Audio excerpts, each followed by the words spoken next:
Voilà, mbote wande ko balandi tukutani susu na tango lelo pour la même sala bopesa biso ya ko la bino information ici ka besoin na tango lelo tukutana mobenga mibale monsieur Alain Sikatedi azali bongo ya SID parti cher ya mwana mboka Martin Fayulu. Mbote monsieur Alain. Mbote ndeko journaliste. Voilà, toko beta masoza na actualité ya politique ya mboka monsieur RDC to imalam toko banda les camions internet ndeko Denis Kadima. Bien que les deux autres confessions religieuses qui d'accord dans Msale Salamaki, mais enfin Assemblée nationale a entériné position SID, réaction SID pour la action. Position ya SID ezali position ya Lamuka.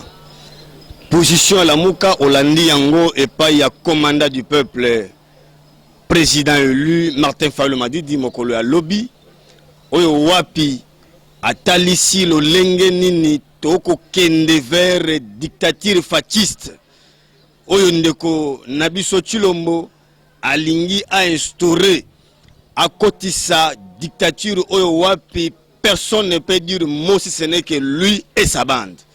Tolobi ete makambo eko le kaboyete ndeko Nabiso Kadima toali contre yete mais tala makambo le kinde ko journaliste yo mona wapi bolingi bokende na compétition des équipes baye ko annoncer bino moto esengeli a arbitrer match malamoko équipe adverse e bandi ko sepela pona moto baye kotia yo tala lolenge nini bande ko na biso lokola ba lemba Molière bato mosusu oyo bazali bongo na kati ya hémicycle parler du peuple na kati ya Assemblée nationale lo lenge bakende ko sepela tango bayoki Kadima azali annoncé et la kisaki déjà que oyo ezali bongo corruption ezali bongo fraude électorale eza déjà préparé tango monaka bongo et la kisiki déjà équipe wana na arbitre basalaki déjà dio na bango donc biso tolobi boye toko kende ko accompagner qui que ce soit na processus oyo te peuple congolais lobi boye ayako bisa tata mokonzi Martin Fayulu Madidi ayebisi albi 2006 to vota Bemba bimate 2011 to voté ozali bongo tata Tensese wa Mulumba abimate 2018 to voté massivement na hauteur ya 62,11% abimate et yango to sous na 2013 na 2023 to voté sous moto akobimate te.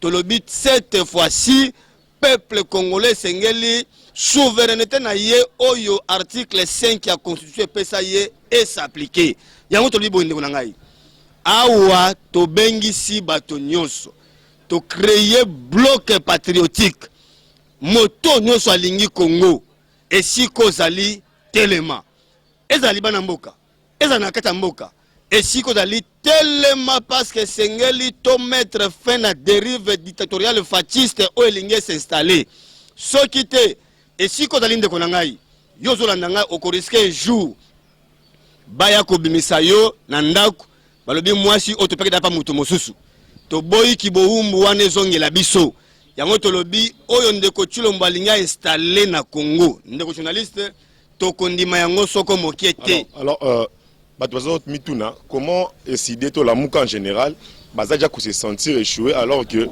président n'a pas pris position a été l'Assemblée nationale a intervenu oui bien sûr mais même tant qu'on investit le président dans la prise de position mais n'engin déjà vous obéissez elle solo que dictature balekisi Denis Kadima ndeko Chilombo azali oyo azama kasi na forfaiture azama kasi na violation intentionnelle ya mobeko yo mona yango awa lolenge nini atia bato na cour constitutionnelle o ezalaki ko respecter ba ozali ba règle de GT yo mona yango awa lolenge nini akenda ko basculer majorité en cours ya mandat sans passer par les élections yo mona yango kaka na Congo ndeko na ngai lolenge nini mbongo ya mboka e ko zalaka utiliser e ko zalaka imputer e ko zalaka répartir tout bien ka ventiler na ndenge zali équitable te yo mona yango awa lolenge nini ndeko Chilombo ako permettre kozwa nkita ya mboka ko signer ba accord na bato mususu ba mboka musu alibana ça passer par le parlement tozana ba ka ezali légion yango tolobi boye oyo to komona déjà et la kisibiso parce que ba to beta c'était bandakala ba ozali bon ba confession religieuse et les autres ba la kisibiso que y a un danger ezali na dérive moko ezoko ya ma be pour na makamotali ba élection na biso mais jusque là aucune position peut au komona soutien il y a aux bons partisans pour permettre que nous kadima aleka tout le monde est qui m'a bewana surtout vite tiki yango lui va cautionner ça parce que c'est dans ses habitudes yango to bito ko beta c'était dès maintenant autre bakana qui ça veut dire que au monde ndoki belela voilà au monde ndoki belela to kozwa ndeko Antoine ezali na union sacrée Denis Kadima intervenu la Muka pense que eza dictature réaction ndeko na ngai nakozwa mwa musika et puis na matina yango telikolo voilà il fallait qu'il azala entériné pourquoi parce que mandat ya nanga esilaki depuis 2020 parce que azalaki na mandat ya 5 ans ndeko na ngai omoni batu mususu nga na lobaka baza na ba problème ba bengi problème ya gêne mentale c'est-à-dire mitu na bango eza ko réfléchir malamu te pourquoi trop fort élégance faisant là tant aux ana invité na plateau tangi kombo ya mutu te na lobi batu mususu OK évoluons OK pourquoi ndeko na ngai au moins lelo toza ko ganga toza ko loba me na suka mate faula tindi mutu comme na ye dit Moïse Blaise Eli Achango OK atindi na seni mais lelo ba koya koyebisa yo que il faut basa la marche on a seni osa komona ndeko na ngai lelo ndeko mate faulu alobi afungoli maboko azana posa batu baya basa la bloc parce que a comprendre que la mukawana eza ethnique tango mutu asalaka marche tango batu basalaka marche omoni makambo ya malonda population abimaka ye moko sans que babengaye c'est dans toutes les provinces 26 provinces mais lelo omoni basali marche oyoki yango ezali wapi ça qui marche samedi tout le monde qui marche kaka na Kinshasa oki sou école place nini c'est pour cela que ba comprendre que sur le terrain basa elo côté il faut maintenant batanda loboko na bango babengisa susu bandeko yo bango babenganaki soit disant ba Jean-Pierre Bemba ba Moïse Katumbi banani ba isu ko sala yango balobaka na lingala bakataka loboko esokolaki elongi te soki okati yango okozala toujours na posa osokola esu elongi lelo akataki abenganaki fayu abenganaki Jean-Pierre Bemba abenganaki Moïse Katumbi lelo akomi susu na posa na bango baya osala bloc yango na ebisio eza nini wana te voilà mais tokoloba na oboyo opesaki malobe belé te tata na ngai OK continue ngana zo kamba na ebi comment on va repartir bata OK na makambo wana ya seni tango bapesi ba église bayokana bapesi bango ti délai na bango tesi ti assemblée nationale apesi bango nini 72 heures na 72 heures basala nini bayokana bamemela ye kombo ya mutu na 72 heures wana nyonso esali nini esili assemblée nationale akomeli cour constitutionnelle alobi interpréter biso na esika wana soki elingi koloba nini nde cour constitutionnelle asali nini interpréter abi basala comité paritaire na kati ya assemblée nationale basali baye kondima kadima ndeko na ngai batu balobaka bapesaka exemple ya Rosala Malonda pourquoi baboyaka Rosala Malonda Rosala Malonda baboyaka ye pourquoi parce que kombo ya Rosala Malonda yaka yango moko et pas message chef de l'état pour asala nini entériner alors que chef de l'état akoki ko entériner individu moko te il faut entériner groupe nyonso mobile ndenge lelo esalami mais ça pe na ba vide eza na ba camp politique mso batini ba délégué na FCC déjà asatindi nandeko fayulu asatindi ouais place etikali société civile de ces bâtiments ouais place etikali est-ce que chef de l'état entériné kasabane ko zela ba kombo nyonso ekoka mais mutuna moko be pona bino ba bozali na ngambo ya pouvoir to yebi que seni ezara toujours au milieu mais ba entériné de Nikadima tout moni parti aux quatre union sacrée ba CP donc il y avait déjà des partis politiques qui derrière les six confessions religieuses non ezali indépendant. Pourquoi batu basepeli? Parce que Kadima tikala jamais ko travailler na seni. Alors que l'Osar Malonda a ça travaillé déjà. Kadima travaillé mais voilà. Bah vérité du magi qui est serré proche ya président. Ah ndeko nangai. Wane zali groupe ya tribalisme. Vous comprenez? Wane zali bateau ba bengi tribalisme intellectuel. Vous comprenez? Pour na ko boya tribi moko boye, il faut ba lobake azalaki sima ya muto po ba aveugler biso misu. Vous comprenez? Mais est-ce que même bana ya libumu moko balobaka obotine mwana oboti mutema te? Est-ce que Kadima abotama na Tshisekedi? Esika moko même lelo na infraction même de konoso ki abomi mutu na droit balobaka l'infraction est individuelle. Pourquoi balobate ke yo zande konangai ndeko na ye il faut bakanga yo?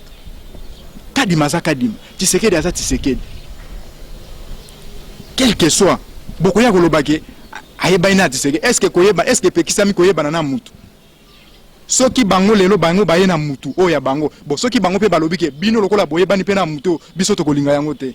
Voilà, mais Antoine tozongela yo tozwa monsieur Alain Ndambukoto yo Ronsard Malonda pona kozala trop proche na pouvoir elekaki baboya ko entériné monsieur Denis Kadima presque même cas mais lui au moins déjà de sentir que qui doit faire installation direction pour politique deux poids deux mesures il y a déjà tout. Bon na eloko pekanga pasi et pas il y a invité na yo na éviter ceux qui bon parce que ils ont l'habitude à causer beaucoup plus na bateau ba kamamuka batangi mingité. Non. Na éviter ceux qui peut atangi mingité parce qu'il y a des fois ba insuffisance c'est moi trop. Élégance s'il vous plaît ce qu'on trop enchaîné s'il vous plaît Antoine. Journaliste et ça n'engage que moi.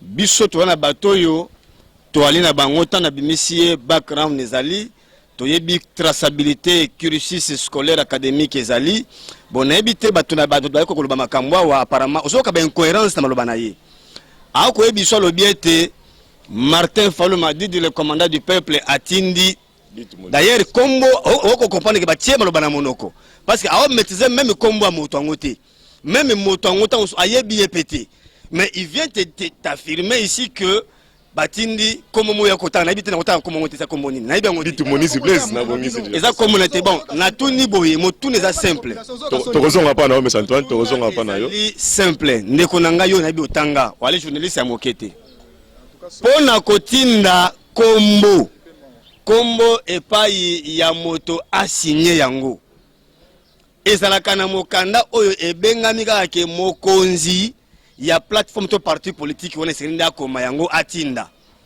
ayebisa biso awa pona biso nana sinaki mokanda ya ditu atinda ikuna ayebisa yo awa pona ensemble nana sinaki mokanda atinda kikuna pa ya mbekomboso tunela ngande ko parce que na kokoko tuna yete c'est pour te dire quoi ndeko na ngai d'abord mais Salin devant la caméra oza ko affirmer que atindi ditu ou pas ndeko na ngana tundi kasi motunete pour toi précision biso to tinda ditu biso sutoya to ça la marche contre Birowana est-ce que c'est normal il y a quand même la cohérence d'idée c'est pour vous dire quoi bande ko bakanisi que transhumance na bango ndeko sunga ko ke liboso ta pas to koma ils sont incapables de résoudre des problèmes sociaux ya congolais et bazali capable de débaucher ko somba ba palissade pour na 500 personnes pendant que 105 millions de Congolais meurent de faim. Bazali capable ya ko bimisa mbongo ya Congo ko liya bato na ram. Bali capable na ko ya bato mbongo wa ram mais bali incapable bande ko so komona. Ya ko résoudre les problèmes sociaux ya ba Congolais. Se camponner derrière des futilités. Oh, bon, ma commission a un problème na Congo. Nous, on a Bisoto dit tout. Dit tout, c'est quelqu'un. Moi, je suis exécutif provincial adjoint à Moamba. Dit tout, c'est filles de Tchangou à l'époque. Tango baye ko ça la transhumance na bango na makamotali union sacrée. Bayiba biso dit tout. dit to akenda epai na bango tolongola ye na parti mikande zali non dit to ça sous aza soutete azala kalisu ya bisote akenda déjà bayiba ye bakitoba OK na députation na poste na ye wana nani nyonso ke na yango comme tu as voulu défendre les antivaleurs ke na poste wana asaka soutete ndeko na ngai donc to bisote bako bala musa bisote comme dit tout lelo eza nini ba prometaka dit tout poste oso comprendre ba prometaka ye po ba dire soki okaboye na fayu to kopesa yo poste tant ba yena ba ministère tout va monter ça repose parce que dis-toi moi je te dis moi il ne connaît pas du tout dis toi-même des lacunes linguistiques non mais moi je te dis dis-toi moi je vis avec dis-toi tu ne peux pas être là dis-toi vous prenez 30 minutes pour s'exprimer en un français limpide il va fuir moi je le connais ça va arriver c'est un mot grave hein? Mais moi je le connais il y a dit tout moi je connais Blaise Moniz dit tout il y a bien il y a autant le comme ça. Alors, ayebisa biso que Martin Fayulu atindi motonaye. Non mais il faut blaguer avec les gens. Il faut pas blaguer avec les gens qui défendent la République. Il faut conjuguer l'histoire de dit au passé pour ma ya biso. Ba soy da kala poste balaka na ministère ya zwaka te ba ko récompenser na makametali CNI. Et ça était na makamela bango. Mais pour nous, nous continuerons à défendre toujours la République. Alors, mais c'est là. Yami Balashi Otoloba. Et on avait ça, ok, Bandeko, et c'est tout à la bango malamu. Parce qu'il y a deux formules. Banglo, c'est posséder mon makambu, et même, Baotali Bongo français, francophone, pas posséder na bango. Oui, bien, Banglo-saxon, Bango, il y a un diplôme. Oye au sali mosala batali capacité batali aptitude ba moni ndengo émerger c'est alors qu'ils peuvent se poser la question de savoir tu as fait quelles études mais pour na bandeko na bétude na ba compétence na ba ezala kate to ba kate zaka ki buli o to benga ki pilipi ko bandeko yango zo mena maso na kao ya République démocratique du Congo ezo mabiso na makamotali ki to ko mona incertitude impréparation je m'abuse ma commentali paupérisation pe chaos ya République otokoboya mais pour raison on a sujet très bien voilà non ngai makamwetali Rosar Malonda ye akoyebisa yo awa mais yo komona que procédure ali presque était mais ali similaire nani on a biso kadima makambo ezalami boye parce que Kabila ils ont tiré la jurisprudence de makamwetali Kabila qui maele azalaki na molimo nini ayebaki que ceux qui président moto a signé te vice peut faire quoi peut signer très bien abanda ko kima parce que catholique adoko ko zo bango te pour ça musala wana ayibaka Marini Bodo nde Marini zaka na ngambo na ye à chaque fois que catholique bande ko décider pour les cambo Marini signé tant que signé et joue pour mais awa na contexte oyo ndeko na ngai na catholique na protestant ou ba vice président na vice bana ngambo moko ceux qui bango ba signer mokanda tende ko mokanda on ezali na tina te yebisa ngai mokanda nini oyo ekenda ko kitakuna na kati ya par rassemblement na rassemblement pardon oyo wapi ba débat président ba signer yango et parle il se cramponne derrière ceux qui bazali empêcher est-ce que bande ko na biso mi balé wana catholique na protestant va empêcher deuxième chose baye na commission paritaire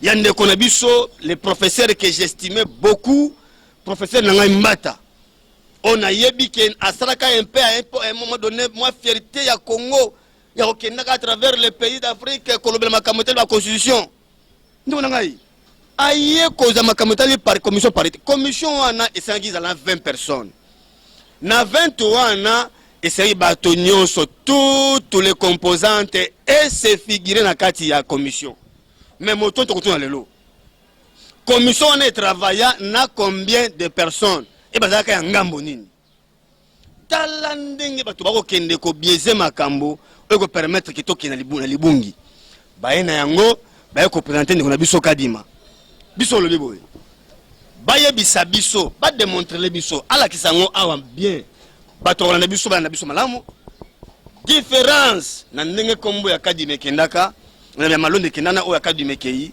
différence ezaliwa. Par contre oyo kutunde ya kadima e kaboli suba tout davantage. Donc les deux cas respect à la texte eza ata mokiete yango moni tata mokonzi ya ekolo Martin Fayulu Madidi ako beta bembela ayebisi ba kongomani banso esika basali oyo balingi Congo et continue à la beauté tela makabasali. Tu peux te rendre compte ndeko journaliste pays oyo boali souverain pays oyo bolingi ingérence makamusu te ba militaire rwandais ba côté libino ndeko nangai mais nous blaguons avec la république balinga ka bokonzi kaka pona kolinga te balinga bokonzi pona peuple aboyi ram yo lingi ram olandi ngo malamu commande ko Chilombo agangeli na suka ya conseil des ministres sa ya suka agangeli ndeko sama na bango mbale pour na nini ka parce que sama yebiseka bien en tout cas peuple n'a plus besoin de ces rames abisetika wa ila likop na ngai yo moni yango suso wa Vincent Karega azoya kokende ko démentir pe ko minimiser ba propos ya porte-parole ya FARDC na makamutali kokota ya ba militaire rwandais na sol congolais ndiko na ngai. Karega n'est pas inquiété motoma lobelaka ya zalité azali kimesika azali e ba komi ko pour contourner obstacle ba ko sabato ba ko benga ministre de défense na parlement. Alors, pour en faire quoi? merci ndeko Alain tozongela omuki. Oko mon incapacité pas incompétence na tous les niveaux makambo sur la balade to ko ben to libonde ko tika makambo elekate biso pour la biso monsieur Kadima doit être conjugué au passé.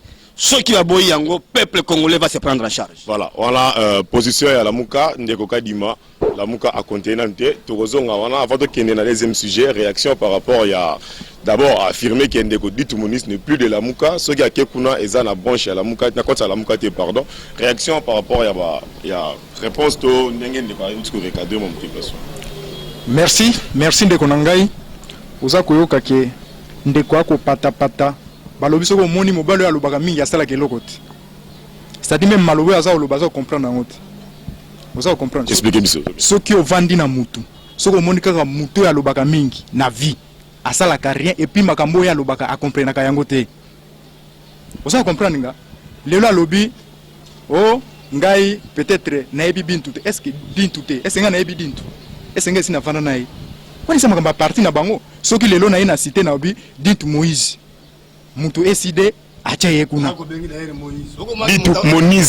ditu Monizi voilà kulu tulanga vaine quartier moro na malonda ditu Monizi parce que mutu wana na ebiete na lobi boy mutu wana na ebiete na te yene mutu alia na ye yene mutu atanga na ye yene mutu avanda yene mutu akomaîtriser bien toi avancer vous allez comprendre parce que ça na erreur peut-être azo comprendre yango wana mutu wana na ebiete na ebi peut-être le jour moko na yiko tanga kombo na ye mais quand même comprendre vous allez comprendre OK ndeko na ngai ngana koloba na oboy à chaque fois bateau kaka ke bango de batamayele bango de bateau ya boy bango de bateau tala ba crisis musu basombaka yango ndeko nanga wana Martin Fayulu na lobaka na plusieurs fois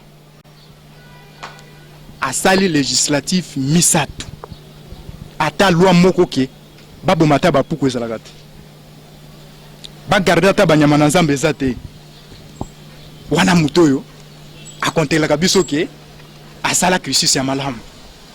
Alors que baninga oyo batanga ba crisis ya mabe basa ko sala memba loi na kati ya Assemblée nationale oyo ko tikala libela pour l'intérêt général ya république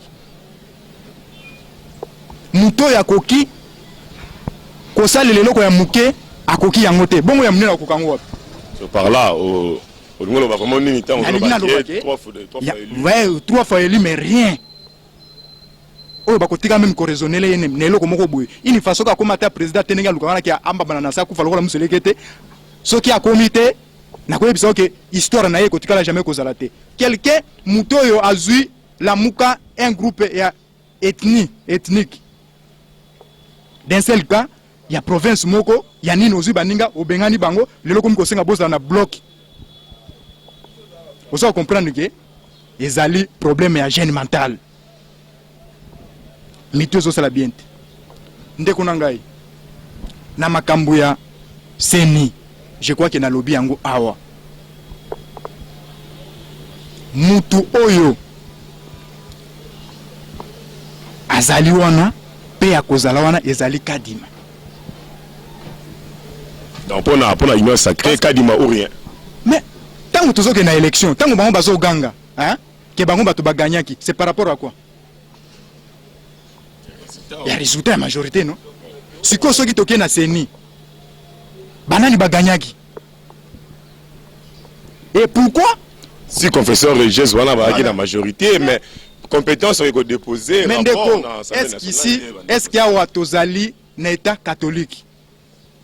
RDC c'est un pays laïque. Voilà. Comment est-ce que Tokoki se soumettre à un groupe à deux personnes ou un groupe de groupes d'individus? Bango balingi balupa bazwa. Mais lobby n'a relancé dans ça maloba, osama n'a relancé. Pardon. Bango balingi bazwa groupe ya CENI, il y a deux personnes lokola ndenge bazui la muka elle ntima na nzunzi. Bango balingi bazwa ndenge wana. Mais lobby IDPS pas à qui na sima catholique, tant catholique a telemela qui ensemble malonda. Wane zalaki population automatique. Et ça le rôle à terme. Voilà. Population automatique. C'est-à-dire bah la muki bango moko brou babimi y compris ya bango décidé y compris ya IDPS y compris ya ba parti nyons. Hein? Ba telemi ba kei ba bito lingiro sala malonda te. Mais ya lelo baza ko benga marche. Baza ko benga marche ya baza ko benga marche ya CENI et puis soko kuna ba benga batu boya na ram. Vous allez comprendre. Vous allez bien na ram. Oh, boya na ram. Alors ok, et ça marche ça qui prévu ya nini ya CENI. Omoni bango lokola ba mesana ko benga na batu. Lelo balobi dintu wana azamutu na bango te. Hein? Bazo reconnaître les choses te parce que pas na bango ko wanga na mutu na ko benga na mutu et ça nature na bango.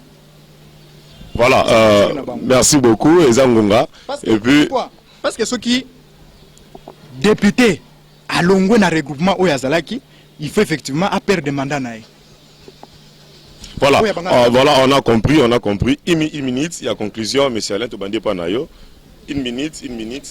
Et plutôt... Ndeko journaliste, yo yebi, ezali ba petit esprit, ezali ba petit monsieur, nous le blaka makambo etali ba individu. Et ali ba moyen, ba le blaka makambo etali ba événement, et ali na ba oyo ezali bongo ba grand messie ba lobelaka idée ngana kolinga prochainement tout ça ka ba débat ba idée Martin Fayulu tu entends là tango benga ka invité na yo il ne veut que parler de Martin Fayulu. Alors moi je vais te dire pardon une chose, que je ne suis pas petit monsieur, je ne suis pas petit esprit, moi je suis un grand esprit. J'aime me parler idée, j'aime parler doctrine, j'aime parler philosophie pour la malam. Voilà. Rapidement. 15 secondes. Nalina ibiselo bitwandikolo komoko. Olandi inepsi yandeko tangwa koloba makambo trop fort quand même. Tous en élégance. On a tout kandeko nangai za motuya. Et ali batel ngam na créer yango te. Hein? Ezali ngai te. Ezali inepsi parce que za passe tant que zo makambo za sala pasi. Ako ebisa yo alobi ete makambo esalamaki wana ezalaki population soki automatique so makambo azulu bana d'ailleurs c'est sur des termes que je ne maîtrise pas. Yo yebi tango tokendaki na makambo malonda c'était les deux confessions religieuses oyo eboyaki yango ende ko chilomba ko bakini ndaki na consensus te.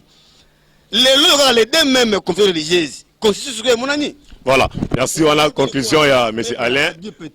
Voilà, on a compris. Et le peuple gagnera toujours parce que le peuple gagne toujours. Très bien. Monsieur Alain, Antoine, pardon, 30 secondes. Seulement que des immoraux, seulement que Zate, je dis ceci, non. Tokata. Oui, seulement que des immoraux au bazo discuter, bah propos oyo, bango ba éviter au bazo maîtriser. Voilà, merci beaucoup. Nous sommes vraiment obligés et on va interrompre mission vu Madame la pluie. Et zo menacer sur ma casse. Bye bye, to côté un peu l'embarrassement. Ciao.